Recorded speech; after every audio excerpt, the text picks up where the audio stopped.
Forumun 4-cü günündə keçirilən panel və dialoqlarda əsas diqqət iqlim dəyişikliklərinin şəhərlərə və yaşayış məkanlarına təsiri üzərində cəmlənib. İqlim mənzil əlaqəsi, bərabərsizliyi və yer dəyişməni dərinləşdirilmədən iqlimə davamlı mənzilləri necə genişləndirə bilərik? Mövzusunda təşkil olunan müzakirələrdə müxtəlif ölkələrdən olan ekspertlər, şəhərsalma üzrə mütəxəssislər və beynəlxalq təşkilatların nümayəndələri iştirak ediblər.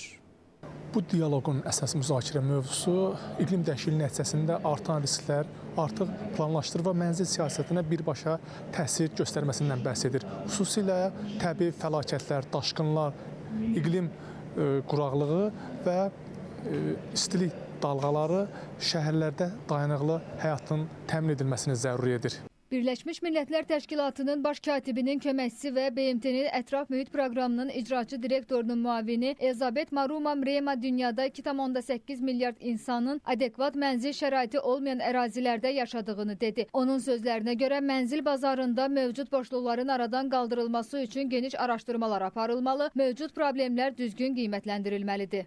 Bizim tikinti işimizin mahiyyəti ondan ibarətdir ki, biz baxmalıyıq ki, bazarda hansı uğursuzluqlar var və özümüzə sual verməliyik. Bütün bunları aradan qaldırmaq üçün nələr etməliyik? Şirkətlər ən aşağı qiymətə evlər tikirlər, lakin bunun uzun müddətli nəticələri nəzərə alınmır. Nəticədə həmin yaşayış məkanlarında yaşayan və çalışan insanlar müxtəlif çətinliklərlə üzləşirlər.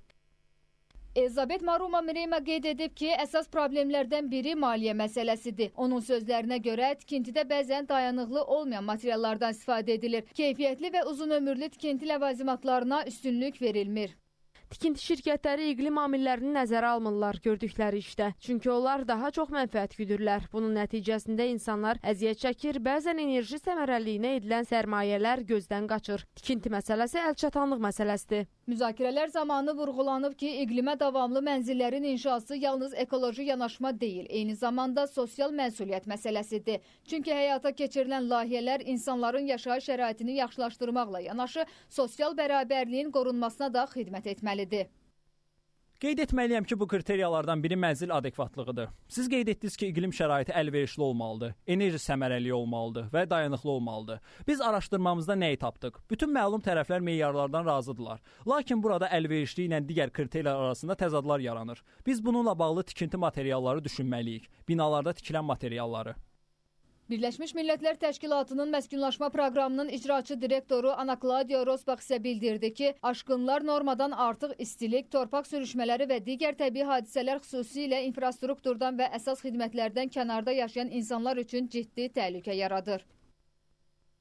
Qeyri-formal yaşayış məntəqələrində yaşayan icmalar su, elektrik və digər əsas xidmətlərə çıxış imkanlarının məhdud olması səbəbindən iqlim dəyişikliklərinin təsirlərini daha ağır şəkildə hiss edirlər. Bəzi hallarda insanlar hər gün evlərini və ailələrini itirmək qorxusu ilə yaşayırlar. Təhsil, səhiyyə və sosial təminat kimi fundamental xidmətlərə çıxışın zəifləməsi isə vəziyyəti daha da çətinləşdirir. Qeyri-formal yaşayış məntəqələri ilə bağlı problemlər artıq qlobal gündəliyin əsas məsələlərindən birinə çevrilib və bu istiqamətdə növbəti 10 illik üçün daha sistemli fəaliyyət planına ehtiyac var.